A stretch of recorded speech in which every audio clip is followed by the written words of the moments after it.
Pronto. Já estamos transmitindo? Sim. Oi, gente, boa tarde.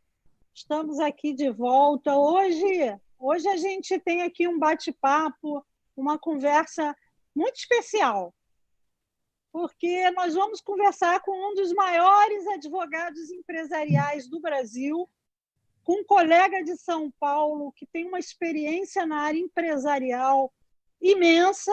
Ele já trabalhou em várias empresas de grande porte, agora ele tem o escritório dele e é uma das pessoas mais experientes na área empresarial. Então, é uma honra imensa para a gente estar conversando com ele. Nós vamos fazer um turnaround pela advocacia e vamos conversar sobre as expectativas aí do mercado em várias áreas ligadas ao direito empresarial, né, Eric? Queria apresentar vocês todos aqui, o Eric, que é um colega que eu tenho uma grande admiração pelo seu trabalho, pela sua experiência. É um craque, Eric. Tudo bem, Ana? Tudo bem, meu amigo? Muito obrigado pelo convite. É um prazer estar aqui conversando com você e agradeço a oportunidade de a gente estar trocando aí ideias a respeito do momento que passa a advocacia, do momento que passa as questões de ordem legal e contratual. E eu, quando você me convidou, Ana, eu pensei em tratar de uma questão. Muito se fala na necessidade de se adaptar em momentos de crise, e especialmente quando estamos falando de uma crise sanitária nunca antes vista. E eu cunhei aí esse termo, que é o turnaround jurídico, que não é um termo exatamente usado em questões voltadas ao direito.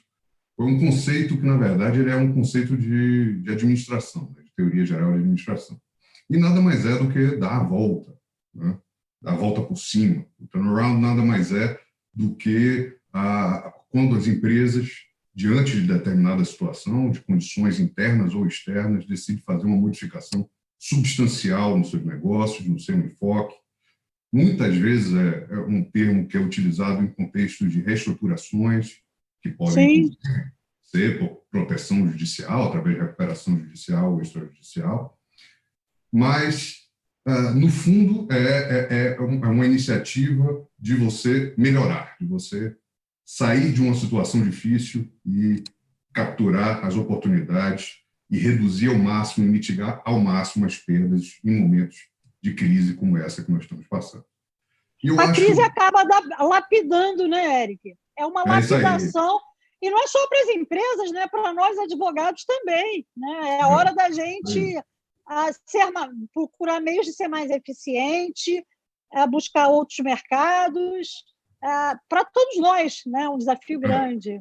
Sem dúvida. E eu vou falar um pouco tanto dos aspectos das oportunidades mesmo, nas diversas áreas de direito, mas também sobre exatamente oportunidades para nossos colegas advogados. Eu acho que é um momento no qual todos nós passamos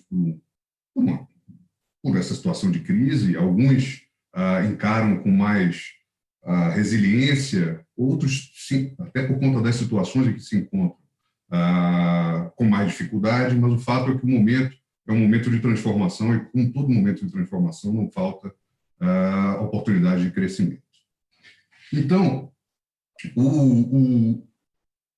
o turnaround jurídico, como eu chamei, é um momento, como eu falei, de você reduzir e mitigar riscos legais, mas também de capturar oportunidades. Sair da paralisia, né, que a crise nos acomete, para uma proatividade, né, para efetivamente buscar esse lado transformacional que ela lhe proporciona. E o que eu entendo é que ela é aplicável, como eu disse, tanto à situação das empresas como para os profissionais do direito como um todo. O que nós vemos é o seguinte: existem oportunidades de ajuste que poderiam, inclusive, fora do ambiente da pandemia, ser feitas pelas empresas. Mas acontece que, num momento de crise, a minha percepção é que as pessoas voltam a um sentido maior de sobrevivência.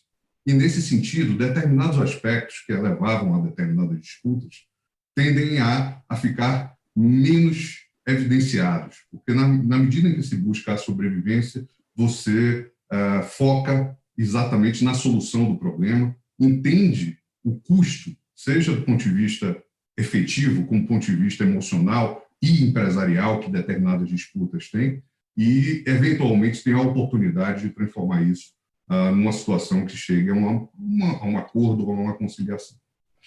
O que nós enxergamos é que, para se fazer um turnaround jurídico dessa natureza, é preciso que se faça através de um processo de uma pequena diligência na situação de cada uma das empresas.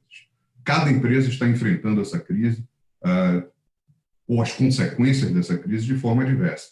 Existem algumas, inclusive, que têm se beneficiado, as empresas de entrega, por exemplo, mas a grande maioria da economia brasileira está muito afetada.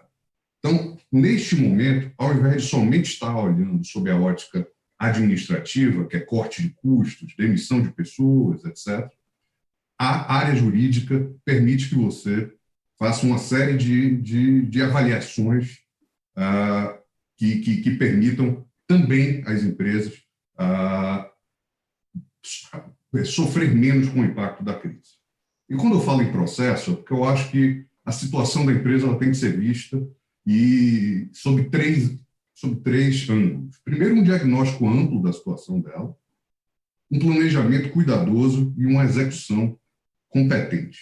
Então, o diagnóstico ele é feito com base no levantamento por parte da gestão das empresas, em especial do diretor jurídico, que tem a oportunidade de, neste momento, fazer mudanças na gestão dos temas jurídicos da empresa.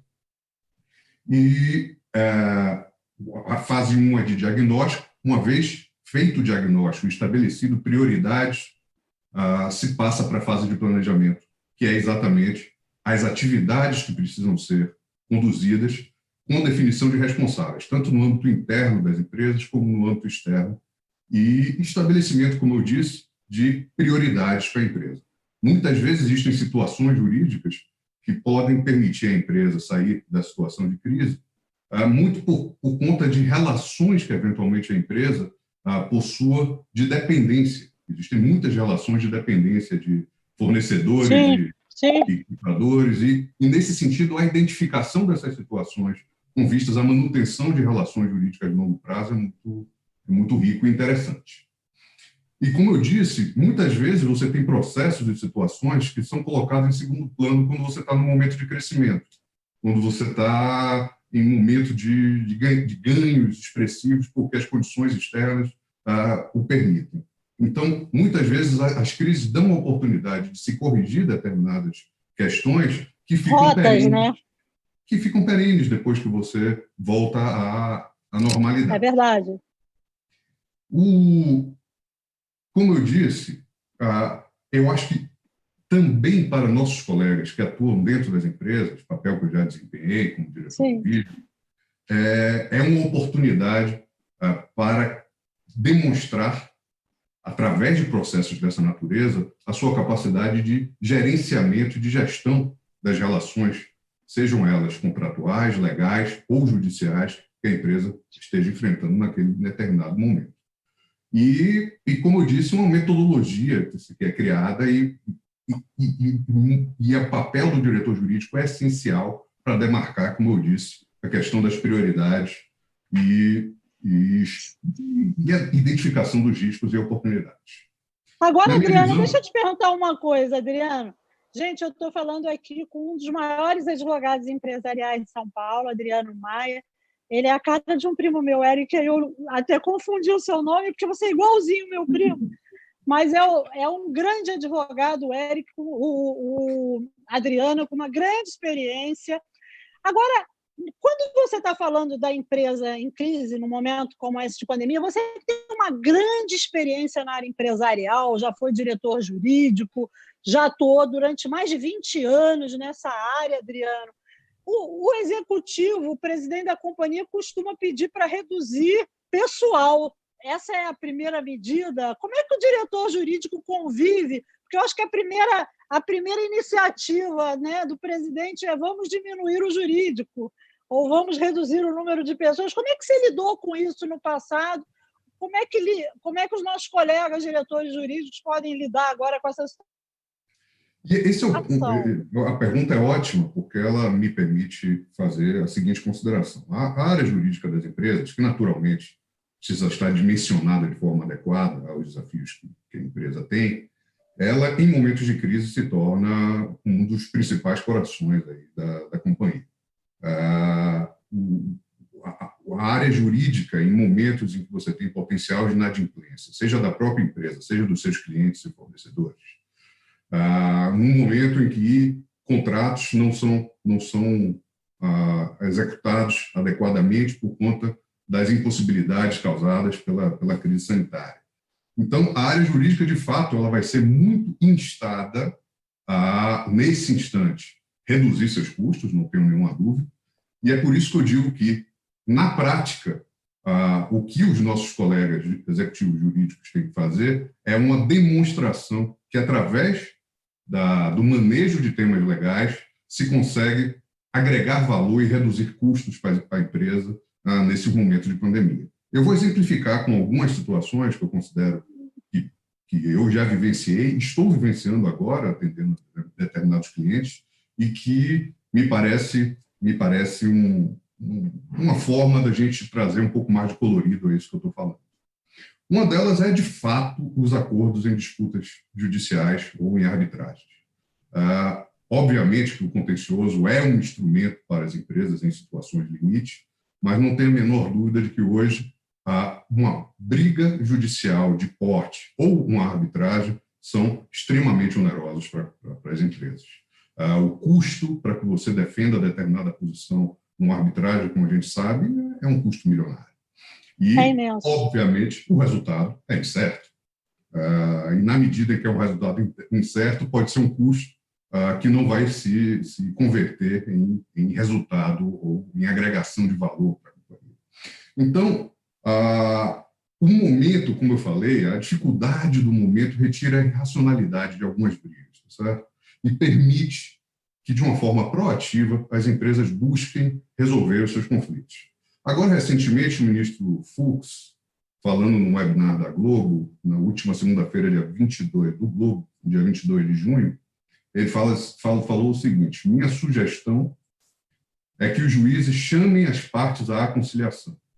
O litígio é oneroso, o ideal é que as partes resolvam seus contratos da melhor maneira possível. Verdade. Então, você vê que é uma lucidez, ministro, no atual momento, dizer o seguinte: olha, não é o momento de nós fazermos uma enxurrada de demandas, até porque se justificariam diante de uma série de questões que são colocadas em momentos de crise como esse. O momento é, de fato, de buscar a conciliação. E, nesse sentido, eu acho que um dos trabalhos do diretor jurídico, e também com o apoio dos advogados externos, é a renegociação amigável de contratos. Está diante de uma situação em que o caso fortuito e a força maior, previstas aí no artigo 393 do Código Civil, se afiguram como um aspecto dos contratos que precisam ser levados em consideração. Você só assume riscos de força maior e caso fortuito quando explicitamente ou expressamente estão previstos no contrato.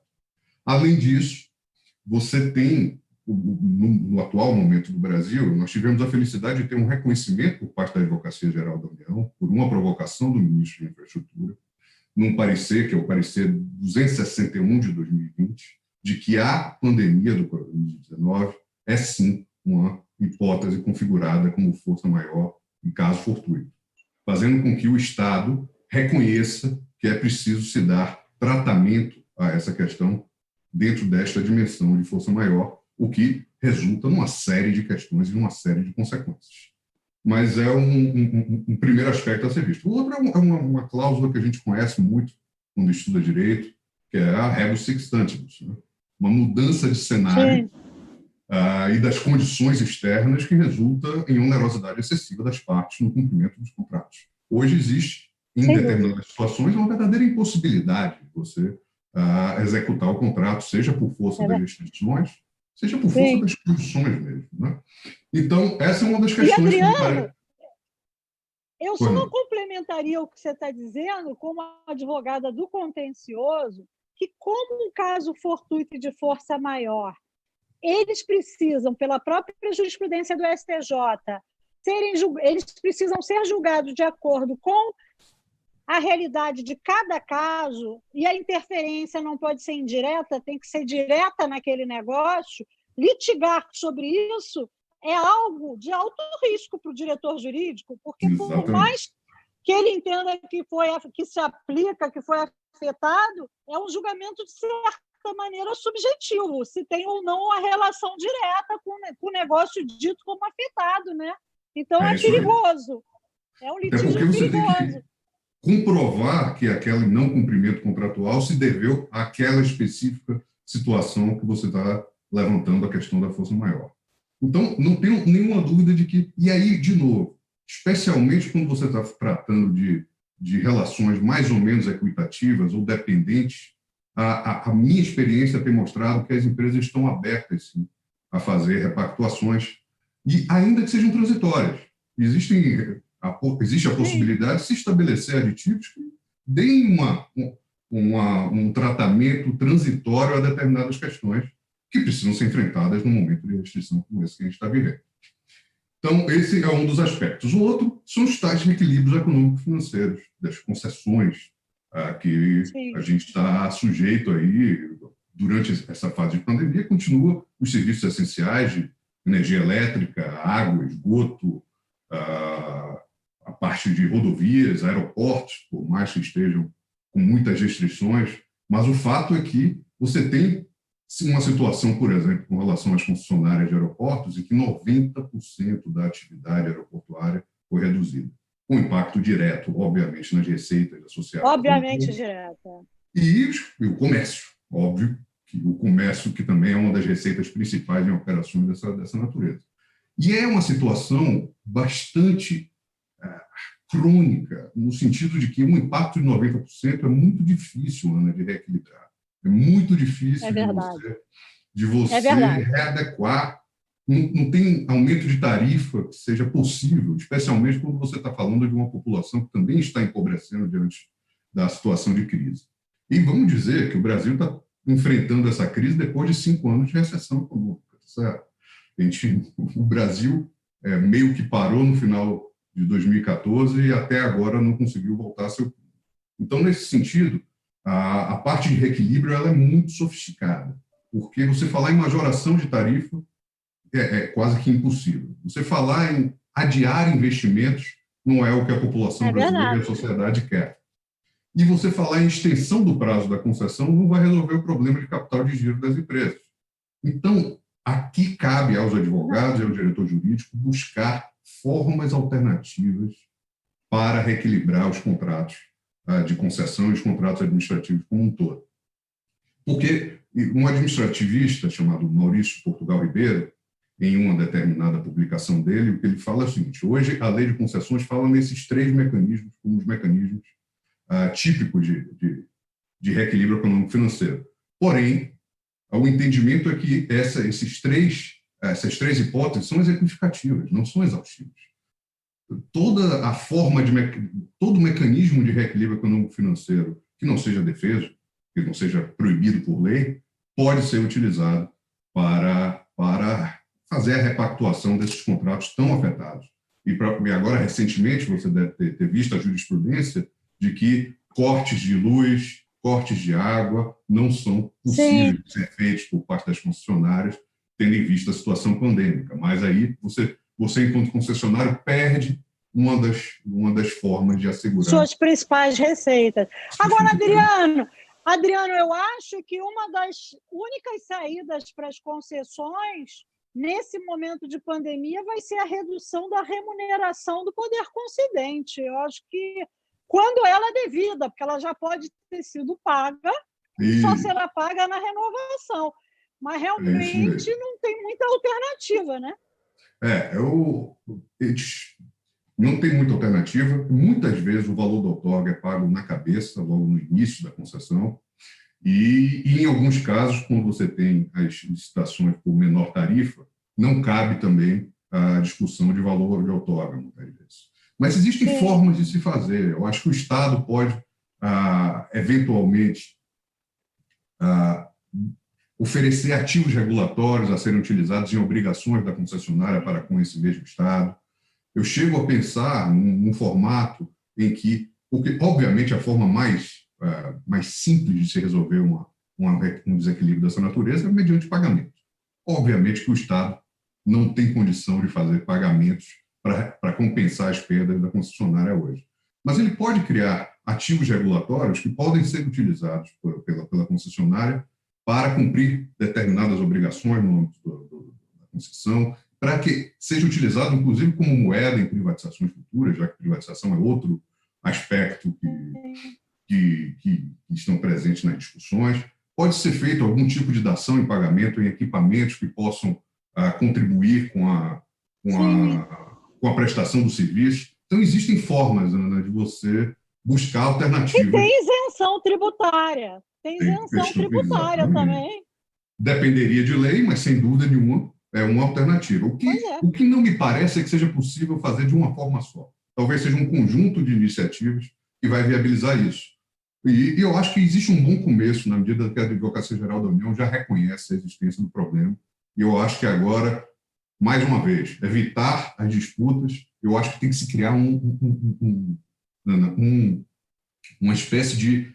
E eu acho que o Ministério da Infraestrutura seria o melhor agente para isso, uma espécie de câmara de negociação desses requisitos, tá certo? Com a participação da AGU, com a participação do TCU e a intermediação do Ministério de Infraestrutura, no sentido de ter as agências, os poderes concedentes, sentados com os concessionários, buscando uma solução que, ao fim e ao cabo, é no interesse da população dela. Então, eu acho que isso também é as agências, sem dúvida. Adriano, as agências poderiam criar sistemas provisórios de mediação, mediação extrajudicial, já que a lei de mediação as permite participar desse tipo de procedimento, justamente para cada agência tratar com suas concessionárias e autorizatárias. Seria interessante se utilizasse essa ferramenta administrativamente, você não acha? Acho que seria muito interessante. De uma maneira ordenada. De uma maneira ordenada, e digo mais, o conhecido aí apagão das canetas, que fazem com que muitos agentes tenham temor em reconhecer os direitos do concessionário privado, fica muito diminuído quando você faz uma câmara de mediação dessa, com a participação do Estado, da AGU, de membros, de integrantes do TCU, de técnicos do TCU. Isso tudo gera uma baita de uma transparência e você resolve os problemas com velocidade. E resolver os problemas com velocidade não é só para o benefício da população, que é óbvio que é o princípio do benefício, mas é também para assegurar que a percepção do investidor para novas rodadas de concessão, que com certeza virão mais para frente, seja uma percepção de que os contratos são cumpridos, que os direitos do concessionário são observados. Então, essa forma mais expedita de resolver esses problemas seria um ganha-ganha tremendo, na minha visão. Entendeu? Seguindo um pouquinho, tem, obviamente, as pactuações trabalhistas. Eu acho que a reforma trabalhista que foi aprovada no governo Temer permite discussões de flexibilidades aí de horários, das jornadas de trabalho. E agora tem uma legislação especial feita agora para o Covid, que, obviamente, precisa ser tratada com muito cuidado, tendo em vista o empobrecimento da população, as restrições, mas o fato é que existem, no âmbito trabalhista, também uma série de iniciativas. Verdade. A outra questão são as vendas de ativos jurídicos. O que são os ativos jurídicos a que eu me refiro? A gente está falando aqui de recebíveis judiciais que ainda estejam em discussão, mas que não estejam mais, digamos assim, passível a uma reversão do quadro. Muitas vezes, depois de uma decisão em segunda instância de determinadas questões, as discussões no âmbito do STJ, do STF, têm um impacto muito menor e, eventualmente, a cessão desses recebíveis, existem fundos especializados que estão adquirindo esses recebíveis judiciais, Sim. E a gente entende que depois da segunda instância, você, obviamente, tem que fazer uma avaliação de custo-benefício, mas muitas vezes a geração dessa liquidez para os negócios que estão passando por restrições financeiras agora é um ótimo caminho. E nem se falar em precatórios. Precatórios, sim, é um mercado antigo, um mercado que existe há muito tempo e cujos, a depender, obviamente, do ente devedor, tem descontos menores e podem gerar também uma fonte de liquidez para as empresas, certo? Agora, Adriano, um aspecto, Adriano, que eu queria mencionar para você, que é muito importante para as empresas também, é a questão da liberação dos depósitos judiciais. Perfeito. Porque temos mais de 100 bilhões de reais em depósitos judiciais de empresas. São dinheiro da empresa dado em garantia. E o que a gente tem visto, principalmente a gente que atua muito no contencioso, é uma resistência absurda, principalmente na esfera federal, da Fazenda, às vezes de admitir uma substituição de dinheiro por fiança bancária ou seguro-garantia, impedindo a empresa de ter um auxílio no seu capital de giro. O CNJ fez uma recomendação nacional a esse respeito, mas a verdade é que a Fazenda briga até o último minuto contra qualquer levantamento. E isso acaba ficando um procedimento contraditório, porque, ao mesmo tempo que o ministro da Economia fala da falta de recursos para as empresas, a AGU e a PGFN trabalham para que não seja substituído um depósito de dinheiro por uma fiança bancária e não impugnam nem a qualidade do fiador, impugnam a questão da melhor garantia, que é o dinheiro. Isso provavelmente por conta daquela norma já antiga que permite à União usar o dinheiro de depósito judicial para suas despesas ordinárias. Mas você não acha que esse é um aspecto que causa uma absoluta desvirtuação do depósito judicial e um movimento contrário à própria recuperação da economia nesse momento? As empresas têm o dinheiro e não conseguem levantar nem confiança. Quer dizer, é uma situação esdrúxula, né? Uma situação absurda. Você está corretíssimo. Você levantou um ponto que eu, inclusive, estudei lá atrás, fizemos algumas proposições a clientes para tentar fazer essa substituição, porque o que a gente leu é que, obviamente, a decisão ou a recomendação do CNJ é não vinculante, mas é muito forte. Está falando do presidente do Supremo Tribunal Federal, uma discussão no âmbito do Conselho, considera que é equivalente à Caixa, esses instrumentos que você está mencionando, e os juízes continuam se recusando a fazer essa substituição. Isso haveria uma injeção, como você falou, bilionária do sistema, se você pudesse fazer essas substituições, e, obviamente, você está absolutamente correto.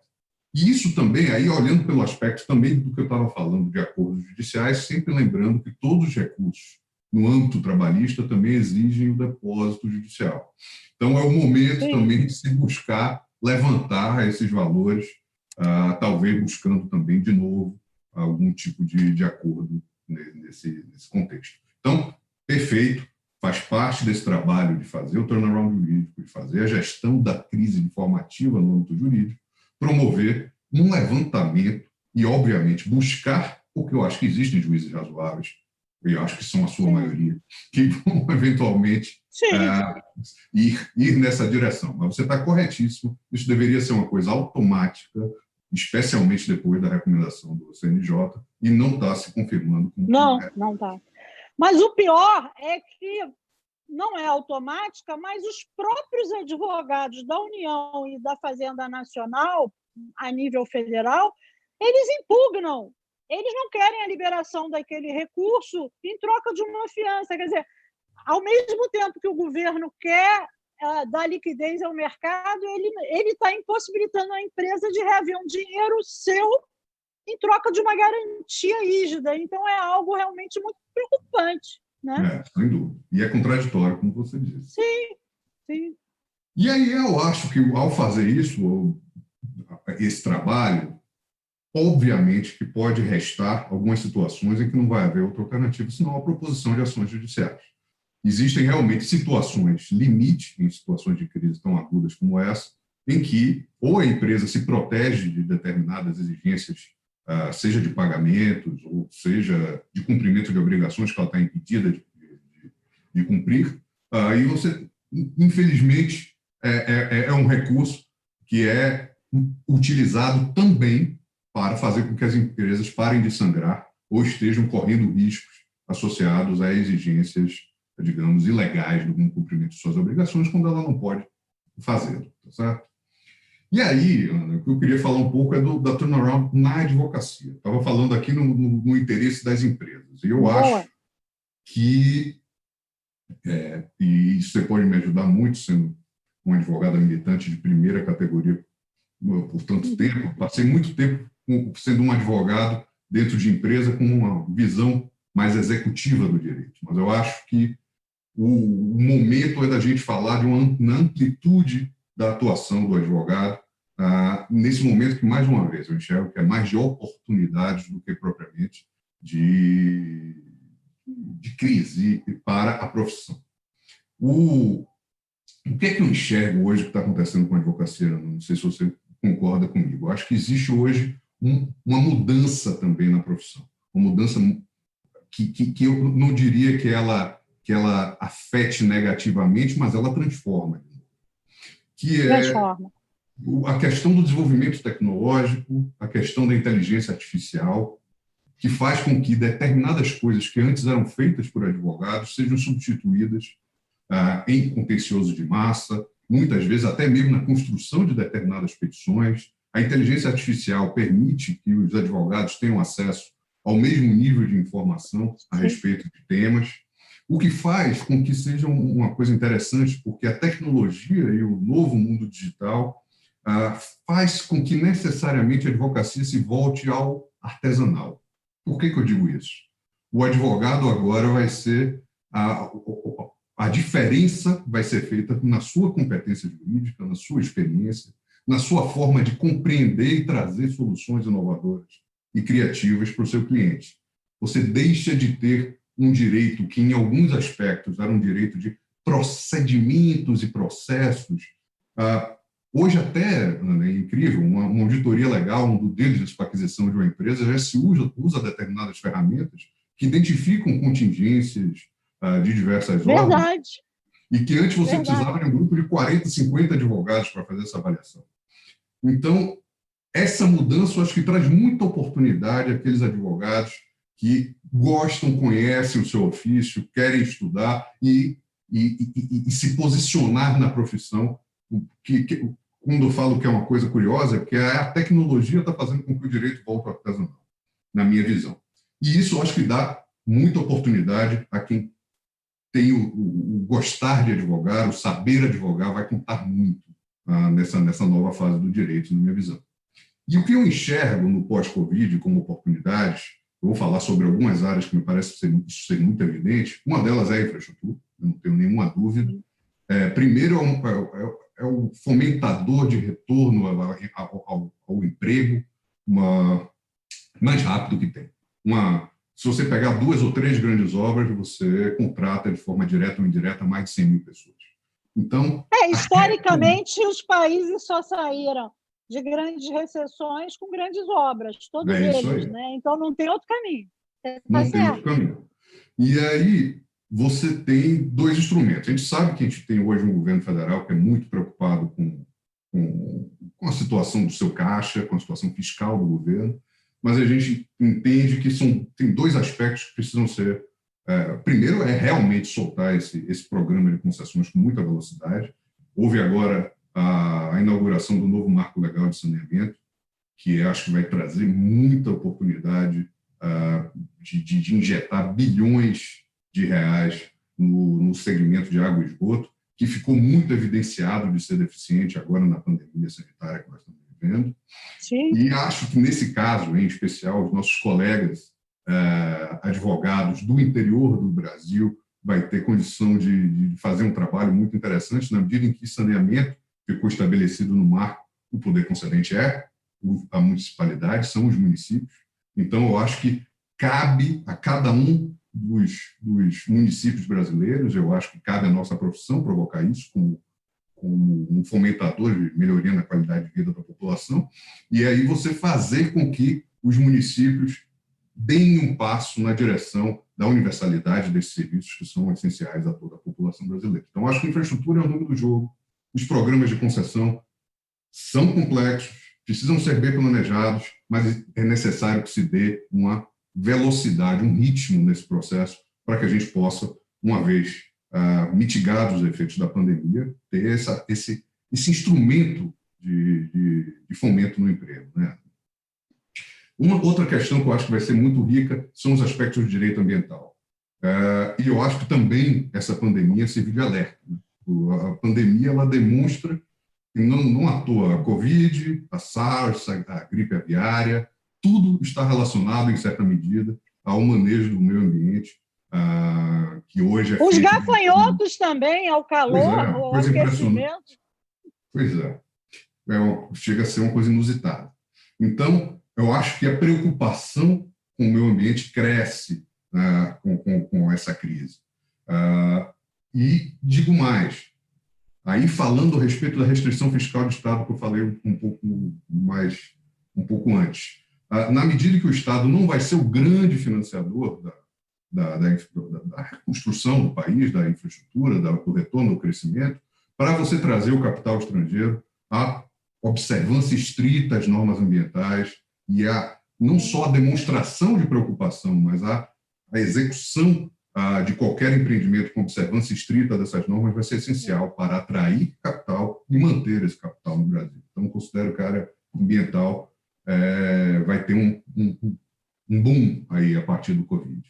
Na área trabalhista, como eu disse, tem as modificações agora recentes na legislação, mas você tem a história da regulação do trabalho em casa. Eu acho que isso é uma coisa que veio para ficar. Eu ainda acredito muito no olho, acho que, obviamente, que é necessário que as pessoas se relacionem, mas o fato é que essa pandemia demonstrou que determinadas funções podem efetivamente ser exercidas ou executadas a partir de um trabalho em seu domicílio. E, no mínimo, você vai ter também um esquema de rodízio, que eventualmente permita que, em algumas empresas, as pessoas trabalhem, 2, 3 dias no escritório ou 2, 3 dias em casa. Isso tudo demanda uma repactuação da forma como o vínculo empregatício se dá. Eu acho que isso veio para ficar, porque as empresas, ao perceberem isso, vão ver na redução do custo de aluguel, associado ao escritório, que é muito alto, há uma oportunidade, de novo, de agregação de valor. E uma agregação de valor pode se tornar perene depois dessa pandemia. Então, considero... E você está vendo isso também nos escritórios de advocacia, uma tendência de maior home office? Você já está vendo no mercado de São Paulo esse movimento? Eu acho que sim. Obviamente, as primeiras conversas, quando você tem um cliente que está sendo recém-captado, obviamente que determinados diálogos, por mais que você já tenha criptografias, né, muitas vezes você pode usar determinado ambiente, mas o fato é que as conversas pessoais são necessárias, as conversas entre as equipes de advogados são necessárias, mas o fato é que eu tenho percebido, Ana, eu não sei como é que você está vendo isso no seu escritório, que tem funcionado bem. As pessoas têm se organizado para produzir, no sentido de fazer documentos, fazer peças processuais, contratos, etc. E essas reuniões, através desse meio do qual a gente está falando agora, têm sido muito produtivas. Eu tenho visto, especialmente, como eu disse, quando você já está tratando de casos que vieram antes da pandemia, casos em que você já sabe mais ou menos. Quando são novos casos, óbvio que é possível você endereçar por esse meio, mas como eu estou te dizendo, eu acho que não haverá uma mudança tão paradigmática, no sentido de que as reuniões presenciais vão se fazer necessárias, mas eu acho que outra coisa que vai ter uma redução muito grande na vida das empresas é o custo de viagem, né?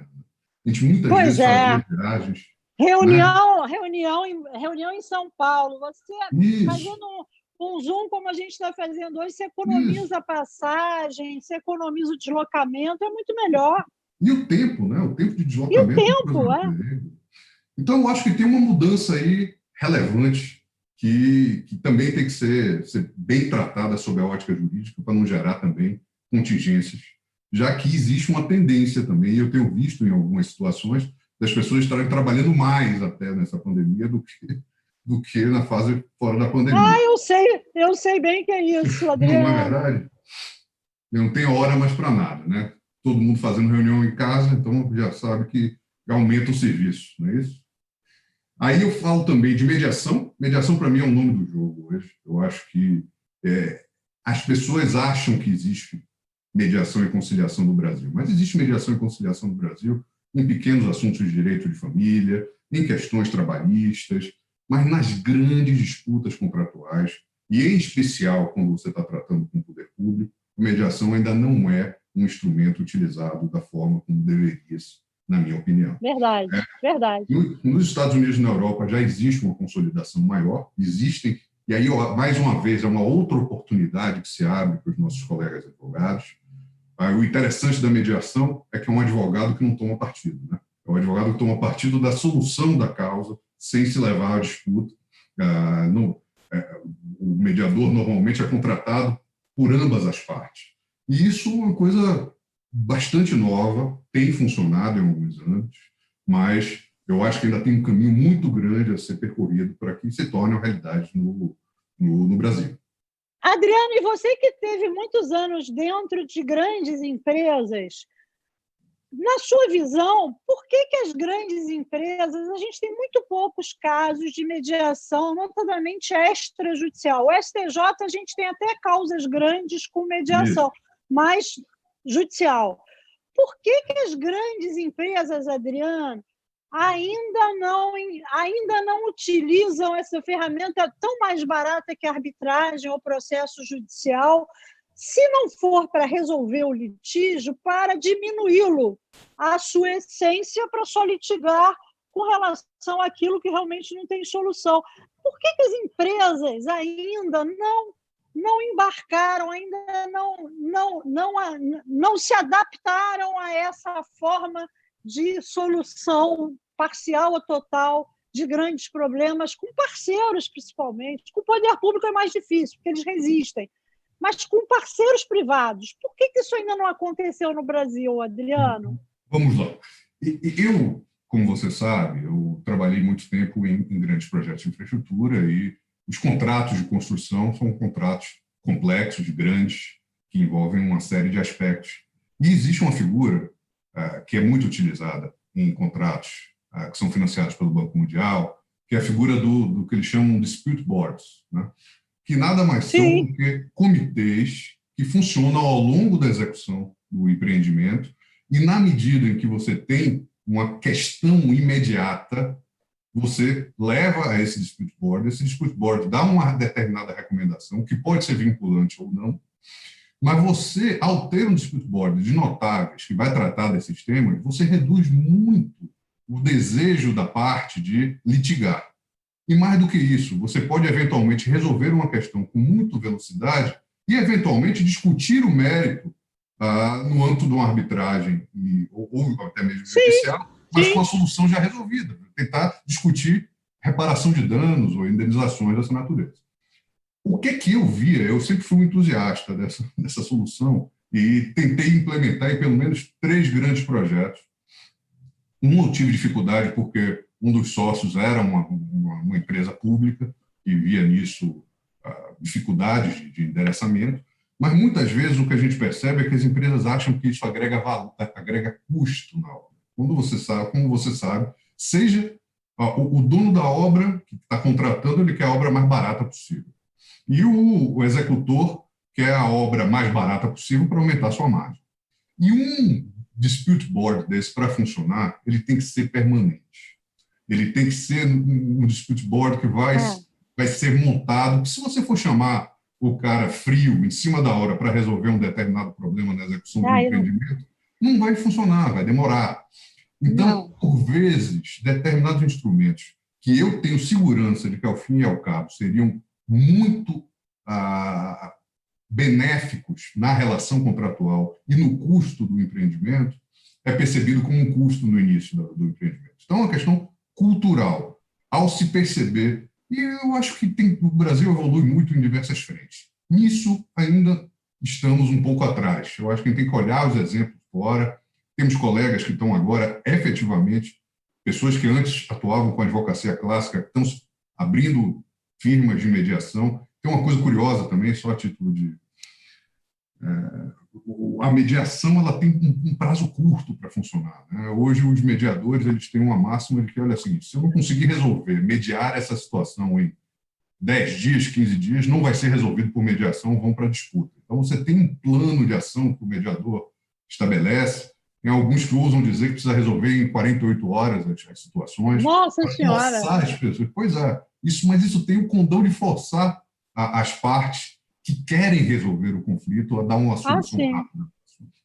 Então, é um negócio novo, é um negócio que quebra alguns paradigmas, mas que eu sou um entusiasta e acho como você. As empresas precisam olhar isso com bastante cuidado. Sem dúvida. E outro aspecto que eu diria a você está falando dos grandes contratos, da construção, mas também há as empresas também administram, e com custo muito alto, né? Aquele contencioso, muitas vezes, de massa, estratégico, mas de massa. Um monte de ações iguais sobre determinada matéria. As concessionárias têm muito isso, as seguradoras também. Eu estou passando agora por uma experiência no STJ de uma mediação coletiva, né? Na área de seguro habitacional.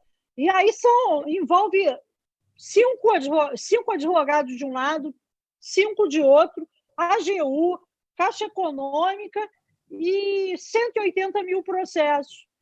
E isso, para uma empresa, imagina você conseguir, num acordo, com os principais players daquele problema, você matar um grupo imenso de ações que te geram ônus de todas as maneiras. É caro manter o contencioso, ainda que a ação não seja grande, também é caro pelo volume, né? E as empresas ainda não estão fazendo isso. Quer dizer, é um ponto a ser explorado pela advocacia, você não acha? Acho sim. Acho que está corretíssimo. E é o que você bem disse, de fato, a mediação, até as mudanças do Código de Processo Civil, as últimas, foram muito levadas a buscar a mediação no âmbito judicial. É típica situação, esses conflitos que são centenas, milhares de conflitos que podem ser resolvidos de forma conjunta através de uma mediação judicial. Eu não tenho nenhuma dúvida de que é um outro caminho também que os advogados devem buscar com muita tenacidade. Para terminar, tenho 2 outros aspectos que eu queria falar também para a advocacia de oportunidades. Um é o mercado de capitais. O que eu acho que o mercado de capitais é uma oportunidade grande? Seja por conta dessa taxa de juros baixíssima que nós temos hoje. Nós hoje temos uma Selic baixa que permite que o investidor, seja ele o pequeno investidor, seja ele o grande investidor, busque produtos de mercado de capital que o remunerem melhor na sua poupança pessoal, nos seus investimentos pessoais. Então, entendo eu que a busca por papéis como debêntures, como cédulas de crédito bancário, como cotas de fundos de investimento imobiliário, vão se tornar cada vez mais para a população, de uma forma mais ampla, uma oportunidade de ter a remuneração da sua poupança melhor do que deixar na renda fixa natural. Então, existe um fomento natural do mercado de capitais. E, com relação à infraestrutura, você tem mais do que um fomento. Você depende do mercado de capitais hoje para poder ter o volume de investimentos que se faz necessário na frente de infraestrutura. Você sabe, né, Ana, que o papel que o BNDES desempenhou nas últimas 2 décadas como principal financiador da infraestrutura brasileira e, às vezes, até de aquisições por parte de empresas, não me parece que vai se continuar. Ou acho que esse atual governo já deixou isso claro, mas eu acho que nem mesmo outros eventuais governos vão preservar o BNDES num papel de fomentador. Porque esse passagem é o correto, complementando determinados empréstimos, garantindo algumas determinadas obrigações. Ou seja, o papel do BNDES tem que ser um papel voltado ao desenvolvimento econômico e social como fomentador. Não vai ser o único financiador. Dito isso, o mercado de capitais tem que ser uma opção e casa uma coisa com a outra. Gera uma opção de investimento para a população individual, ao invés de ter um dinheiro na poupança, vai comprar uma debênture de uma concessionária de energia elétrica, cujo risco é baixíssimo, diga-se de passagem. Então, eu acho que existe também no campo de mercado de capitais uma grande oportunidade.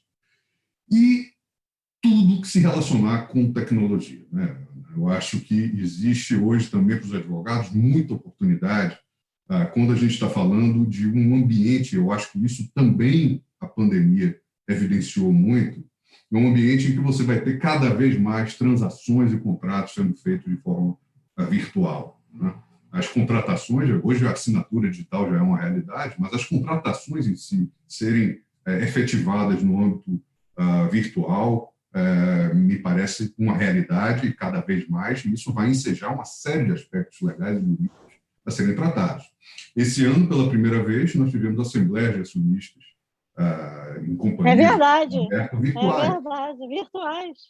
Isso é uma grande inovação, e essa é uma inovação que também pode ser que fique, né? Eu acho que a própria presença essa eu do acho que acionista... fica, porque é a maneira mais fácil do acionista estar presente, sem dúvida. Exatamente. Então, você torna a representatividade do acionista muito maior quando você coloca. Então, isso vai gerar também uma série de outras questões. Os meios de pagamento, né? Cada vez mais você faz as transações e paga essas transações no ambiente virtual. E agora você tem discussões como a recente discussão do WhatsApp, que se tornou potencialmente um meio de pagamento. Houve uma decisão do Banco Central e do CAD no sentido de suspender por hora, mas a história é que essa história de fintech, grandes bancos e big techs se transformaram também em agentes de meio de pagamento e etc., vai ter muito trabalho a ser realizado nesse ambiente, e acho que também é uma oportunidade muito grande para os nossos colegas advogados. E, além disso, a tecnologia está aí, e as plataformas estão aí para fomentar o trabalho dos advogados. Aí eu estou falando da advocacia mais individual, porque a gente sabe que muitos colegas, né, ao invés de estarem em grandes escritórios, eles fazem a advocacia deles de forma mais individual. E hoje existe... É verdade. Desde que, obviamente, observadas as regras de OAB, a ideia não é que se faça marketing, Claro. sim que se use as plataformas para executar um serviço jurídico. Então, quando você vê a Jus Brasil, a Get Ninjas, uma série de plataformas que permitem que advogados que fazem essa advocacia de menor porte possam se posicionar nesse ambiente virtual e conseguir angariar bons clientes, boas causas, se posicionando também nessas plataformas. Então, eu acho que isso também é um instrumento que pode alavancar o serviço jurídico para a comunidade da advocacia como um todo. Era mais ou menos isso, Ana, que eu tinha para comentar com você. Não sei se eu estourei meu tempo. Adriano, você esclareceu para a gente oportunidades muito importantes que, normalmente, principalmente aqueles advogados que atuam individualmente, não pensam nessas opções. Mas, gente, mercado de capitais, estudar, fazer um curso, uma pós-graduação nesse assunto. A área que o Adriano mencionou de saneamento básico, no Brasil inteiro, todos os municípios vão ter que ter alguma iniciativa nessa área. Quer dizer, é impossível, né, Adriano, fazer isso sem advocacia, sem uma assessoria. Aqueles que vão ser os concessionários vão precisar de um advogado. Eu tenho a impressão, Adriano, que a gente vai ter um boom da advocacia no pós-pandemia, seja na área judicial, seja na área extrajudicial, porque, de uma certa maneira, o país vai ter que ser reconstruído, as relações vão ter que ser reconstruídas, porque foram todas elas abaladas pela pandemia, foram desestruturadas, ficaram desproporcionais, e isso daí só é possível fazer junto com a advocacia, não tem outra forma. Então, o que a gente precisa, assim, eu acho que a grande recomendação, né, Adriano, que a sua fala faz, a sua importantíssima fala para a advocacia nos traz, é a importância da gente se preparar para ter elementos de preparação de modo a podermos trabalhar nessas novas áreas. Direito ambiental não é uma nova área, mas é uma área que estava pouco desenvolvida, ou pelo menos com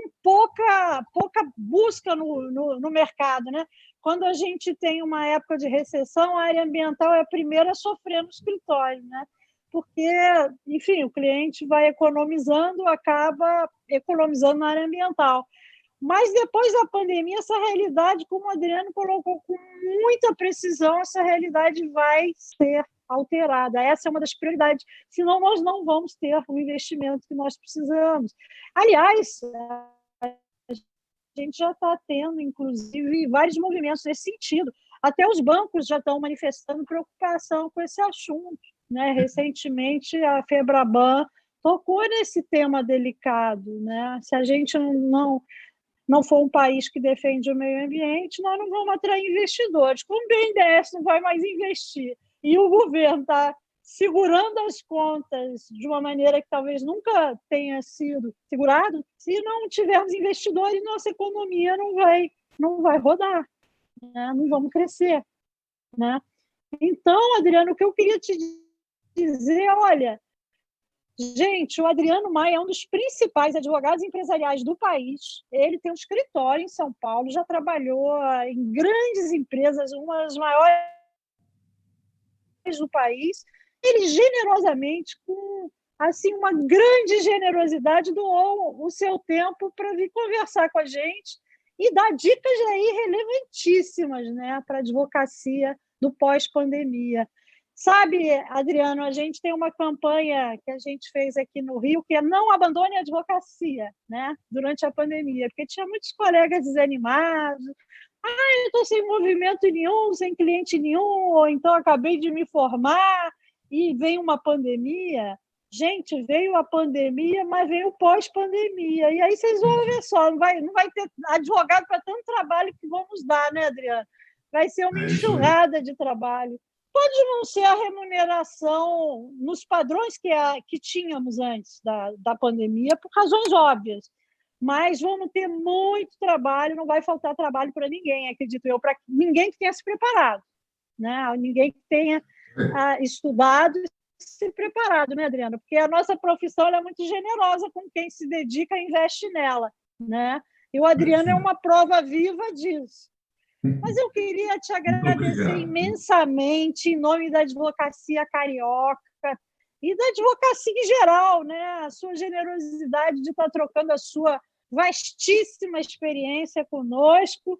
E eu queria que, no final, não poderia deixar de mencionar que o Adriano Maia, gente, além dele ser um dos maiores advogados empresariais do Brasil, ele ainda é casado com uma das principais advogadas criminais do Brasil, né? Uma grande craque, uma advogada de uma combatividade, uma competência inegáveis, que é a Fernanda Tortman, minha querida amiga, que é do Rio e foi para São Paulo, né? Ela está morando agora em São Paulo, mas vocês vejam só esse casal de advogados, os dois brilhantes e os dois de grande sucesso. É muito legal poder trocar ideias com você.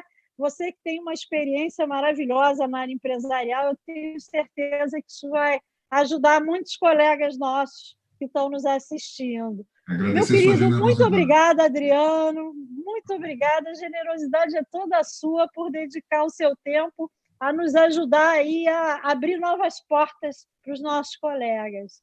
Um beijo enorme para você e para minha querida, queridíssima amiga Fernanda, que temporariamente nos deixou aqui, mas ela, se Deus quiser, vai conseguir trazer o Adriano para cá e voltar para sua terra natal aqui. Ela já foi nossa líder de prerrogativas aqui na OAB-RJ, ela simplesmente movimentava a máquina judiciária toda pela advocacia, fez um trabalho lindíssimo aqui, temos muita saudade da querida Fernanda. Um beijo enorme para vocês dois e muito obrigada aí pelo seu carinho, pela sua generosidade, Adriano. Um beijo grande para vocês.